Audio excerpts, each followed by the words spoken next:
Praise the lord. ప్రభువు నామమునకు స్తోత్రములు కలుగునుగాక. ఆమెన్.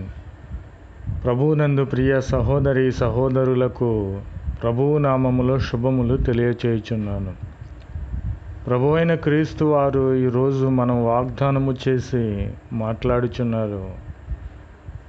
అది ఏమిటంటే జఫన్యా గ్రంథము 3వ అధ్యాయము 15వ వచనము 3వ లైను.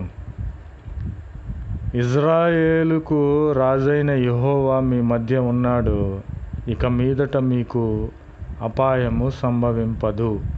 ఆమెన్. ప్రభునామమునకు స్తోత్రములు కలుగునుగాక. ప్రియ సహోదరి సహోదరులారా, ఇజ్రాయేలీయులందరకు రాజైనటువంటి యెహోవా మీ మధ్య ఉన్నాడు కనుక ఇక మీదట మీకు అపాయము సంభవింపదు. మనకు అపాయము సంభవింపకుండా ఉండాలంటే మనము ఏం చేయాలి? ఇజ్రాయేలు దేవుడు రాజైనటువంటి యెహోవా మన మధ్య ఉండాలంటే మనం ఏం చేయాలి?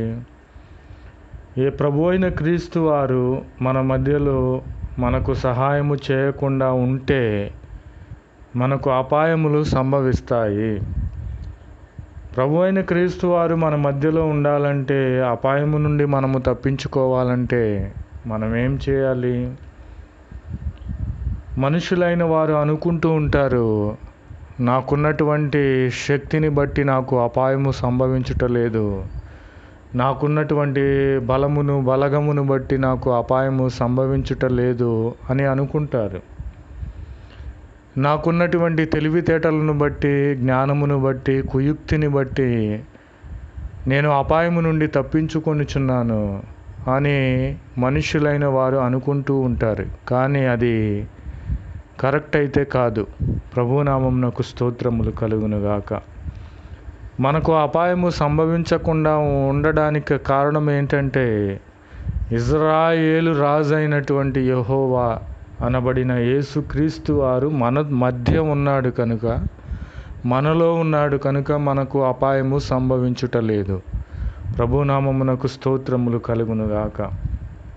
మరి యేసుక్రీస్తు వారు మనలో ఉండాలంటే, మన మధ్యలో ఉండాలంటే మనం ఏం చేయాలంటే, మనకున్నటువంటి పాపములన్నిటినీ విడిచిపెట్టాలి. శరీర క్రియలు 15 ఉన్నాయి. ఆ 15ని వదిలిపెట్టుకోవాలి మనం. అంతేకాని నామకార్థ క్రైస్తవులుగా ఉన్న ఎడల, ప్రభు అయిన క్రీస్తు వారిని మనము త్రోసివేసిన ఎడల, ఆయనను తృణీకరించిన ఎడల మనకు అపాయములే సంభవిస్తాయి. ప్రభునామమునకు స్తోత్రములు కలుగునుగాక. ఆత్మఫలములు ఫలించాలి మనం. ఆత్మఫలములు 9 ఉన్నాయి. ఆత్మఫలములు ఫలించాలి. శరీర క్రియలను విడిచిపెట్టాలి. ఆత్మఫలములు ఫలించినట్లయితే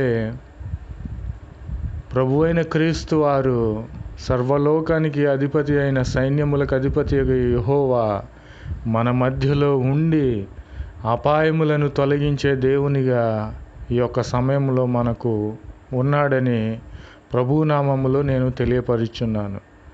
ప్రభునామమునకు స్తోత్రములు కలుగునుగాక. నాకు ధనమున్నది కనుక నేను అపాయం నుండి తప్పించుకొనుచున్నాను. నాకు ఐశ్వర్యం ఉన్నది కనుక నేను అపాయం నుండి తప్పించుకొనుచున్నాను. నాకు సెక్యూరిటీ ఇవ్వగల మనుషులు ఉన్నారు కనుక నేను అపాయం నుండి తప్పించుకొనుచున్నానని అనుకొనుచున్న వారికి ప్రభువు తెలియపరుచున్నాడు, ఓరి పిచ్చోడా, నీ మధ్యలో నేను లేకపోతే నీకు అపాయమే వస్తుంది. నీ మధ్యలో నీలో నేను లేకపోతే, నీలో నా పరిశుద్ధమైన వాక్యములు లేకపోతే నీకు అపాయమే, మరణమే సంభవిస్తుందని ప్రభు అయిన క్రీస్తు వారి యొక్క సమయంలో హెచ్చరిస్తూ ఉన్నాడు. ప్రభునామమునకు స్తోత్రము కలుగునుగాక. కాబట్టి ఈ యొక్క సమయంలో ప్రభు అయిన యేసుక్రీస్తు వారిని మన హృదయంలోనికి ఆహ్వానించాలి. ప్రభు అయిన క్రీస్తు వారు మన మధ్యలో ఉండాలి అంటే మనము దేవునితో సహవాసము చేయాలి. దేవునితో సహవాసం అంటే ఏమిటి? మనము లేచిన వెంటనే ప్రభువైన క్రీస్తు వారిని ప్రార్థించాలి. పరిశుద్ధమైనటువంటి గ్రంథమును చదవాలి. సమయము దొరికినప్పుడల్లా ప్రార్థించాలి. అనేక ఆత్మల రక్షణ కోసరము ప్రభువైన క్రీస్తు వారిని మనము వేడుకోవాలి. ఇది దేవునితో సహవాసం అంటే ఇది. దేవునితో సహవాసము చేసిన ఎడల ప్రభువైన క్రీస్తు వారు మన మధ్యలో మనలో ఉండి అపాయములను తొలగించే దేవునిగా ఉన్నాడని ఈ యొక్క సమయములో తెలియపరుచుచున్నాను. ప్రభువు నామమునకు స్తోత్రములు కలుగునుగాక. Amen, amen, amen.